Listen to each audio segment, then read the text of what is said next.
নমস্কার বন্ধুরা, ডিনারে যদি হাতে খুব কম সময় থাকে তাহলে মাছ এবং ডাল দিয়ে এবং আধপাকা আম দিয়ে চটজলদি বানিয়ে ফেলতে পারেন দুর্দান্ত স্বাদের এই রেসিপি। ভাত, রুটি, পরোটার সঙ্গে কিন্তু জমে যাবে। এর জন্য আমি 150 গ্রাম মসুর ডাল নিয়েছি। সেই মসুর ডালকে প্রথমেই পরিষ্কার করে ধুয়ে নিচ্ছি।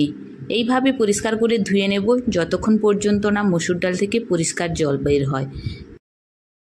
এই রকম পরিষ্কারভাবে ধোয়া হয়ে গেলে আধ ঘন্টার জন্য ভিজিয়ে রেখে দেব। ডাল যাতে ভালোভাবে ভিজে যায় সেই জন্য আধ ঘন্টা ভিজিয়ে রেখে দিলাম। এরপর এরকম সাইজের বড় বড় দুটো কই মাছ নিয়েছি। কই মাছের পেটের মধ্যে ডিম ভর্তি রয়েছে। এই রকম দুটো বড় সাইজের কই মাছ নিয়েছি। দুর্দান্ত স্বাদের এই রেসিপির জন্য আমি এখানে জিওল মাছ অর্থাৎ কই মাছ দুটো নিয়েছি। আপনারা চাইলে রুই কাতলা দিয়েও করতে পারেন।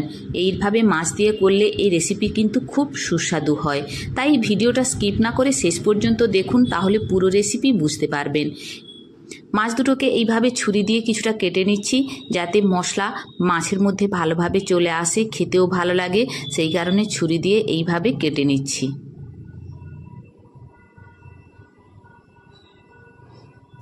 এরপর মাছ ম্যারিনেট করে নিচ্ছি। তার জন্য আমি হাফ চা চামচ হলুদের গুঁড়ো দিলাম, হাফ চা চামচ কাশ্মীরি লঙ্কার গুঁড়ো দিলাম এবং স্বাদ মতো নুন দিলাম এবং হাফ চা চামচ মতো সর্ষের তেল দিয়ে ম্যারিনেট করে রেখে দেব আধ ঘন্টা।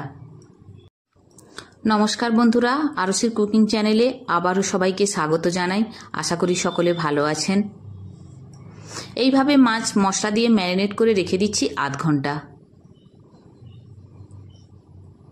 এই রেসিপির জন্য একটা আধপাকা আম নিয়েছি। প্রথমে আধপাকা আম থেকে ছাল তুলে ধুয়ে পরিষ্কার করে নিয়েছি।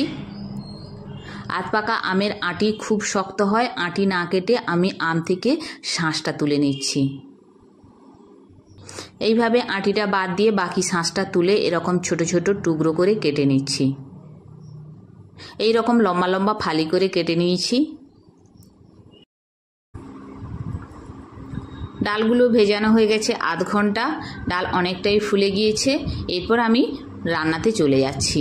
গ্যাস অন করে কড়া বসিয়ে দিয়েছি। কড়া গরম হয়ে যাওয়ার পর ওতে 3 চামচ সর্ষের তেল দিলাম। এই রেসিপি অবশ্যই সর্ষের তেলে করবেন। তেল ভালোভাবে গরম হয়ে যাওয়ার পর তেলের মধ্যে 1 চুটকি লবণ দিয়ে দিলাম। তাতে মাছ ভেজে নেওয়ার সময় মাছ যাতে কড়াতে লেগে না যায় তার জন্য লবণ দিলাম। এরপর দুটো কই মাছ দিয়ে ভালোভাবে এপিট ওপিট করে লাল লাল করে ভেজে তুলে নিচ্ছি। মাছ ভাজার বাড়তি তেলের সাথে আরও 1 চামচ সর্ষের তেল যোগ করে দিলাম। তেল গরম হয়ে যাওয়ার পর ওতে একটা কুচনো পেঁয়াজ দিয়ে দিচ্ছি। পেঁয়াজ এবার ভেজে নিচ্ছি লাল লাল করে। এই রকম লাল লাল করে পেঁয়াজ ভাজা হয়ে গেলে ওতে 1 চামচ দিয়ে দিচ্ছি আদা পেস্ট। আদা দিয়ে আবারও নাড়াচাড়া করে নিচ্ছি আদার কাঁচা গন্ধ চলে যাওয়া পর্যন্ত। তারপর 1/4 চামচ হলুদের গুঁড়ো দিলাম।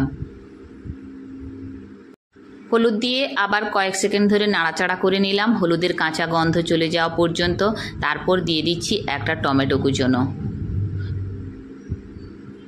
টমেটো দিয়ে সামান্য নাড়াচাড়া করে নিলাম। তারপর দিয়ে দিচ্ছি হাফ চা চামচ জিরে গুঁড়ো, হাফ চা চামচ কাশ্মীরি লঙ্কার গুঁড়ো।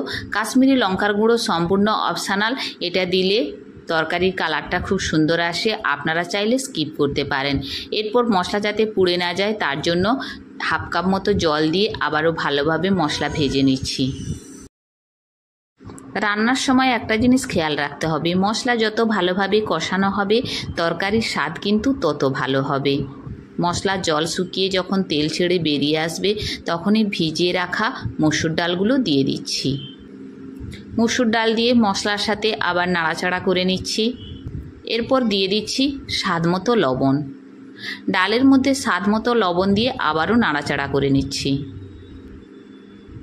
এইভাবে 2 থেকে 3 মিনিট ডালের সঙ্গে মশলা নাড়াচাড়া করে নেব। মশলার সাথে ডাল 2 থেকে 3 মিনিট ধরে ভাজা হয়ে গেলে তারপর ওর মধ্যে দিয়ে দেব প্রয়োজন মতো জল। আমি এখানে প্রায় 700 ml মতো জল দিলাম। জল দেওয়ার পর আবারও হাতা দিয়ে নাড়াচাড়া করে নিচ্ছি।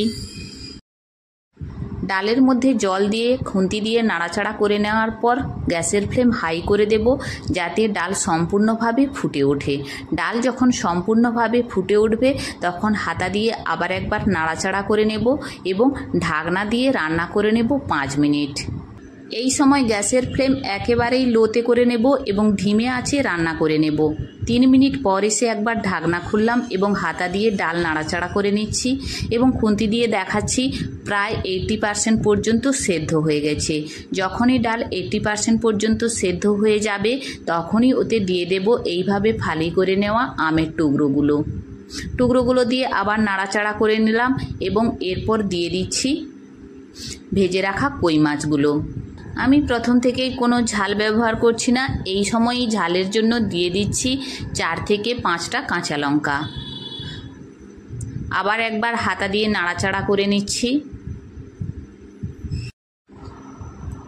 এরপর ঢাকনা দিয়ে রান্না করে নেব বাকি 2 মিনিট। এর সময় অবশ্যই গ্যাসের ফ্লেম লোতে রেখে দিতে হবে। 2 মিনিট পর এসে ঢাকনা খুললাম এবং ডাল সম্পূর্ণভাবে সেদ্ধ হয়ে গিয়েছে। হাতা দিয়ে নাড়াচাড়া করে নিচ্ছি। এই রান্নার ঝোলের পরিমাণটা আপনাদের পছন্দ অনুযায়ী রেখে দেবেন। ডাল সম্পূর্ণভাবে সেদ্ধ হয়ে গিয়েছে এবং আপনারা এই সময় দেখে নিতে পারেন ডালের লবণ ঠিকঠাক রয়েছে কিনা।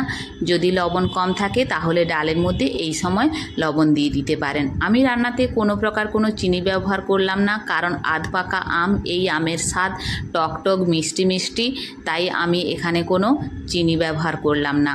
ডালে একটু লবণ কম ছিল বলে আরও কিছুটা লবণ দিয়ে দিলাম। ডালের ঝোলের পরিমাণ দেখে রেখে দেওয়ার পর এরপর এতে দিয়ে দেবেন শেষে 1/2 চা চামচ গরম মশলার গুঁড়ো। গরম মশলার গুঁড়ো দিয়ে আবার একটু নাড়াচাড়া করে দিয়ে গ্যাসের ফ্লেম বন্ধ করে দেবেন এবং গরম গরম পরিবেশন করুন। ভাত রুটির সাথে কিন্তু এই রেসিপি অসাধারণ লাগে। হাতে যখনই সময় কম থাকবে তখনই চটজলদি বানিয়ে নেওয়া যাবে এই দুর্দান্ত স্বাদের রেসিপি। বন্ধুরা, আমার এই রেসিপি আপনাদের কেমন লাগলো কমেন্ট করে অবশ্যই জানাবেন। ভালো লাগলে লাইক করতে ভুলবেন না এবং আমার চ্যানেল সাবস্ক্রাইব করার অনুরোধ রইল। Bye bye.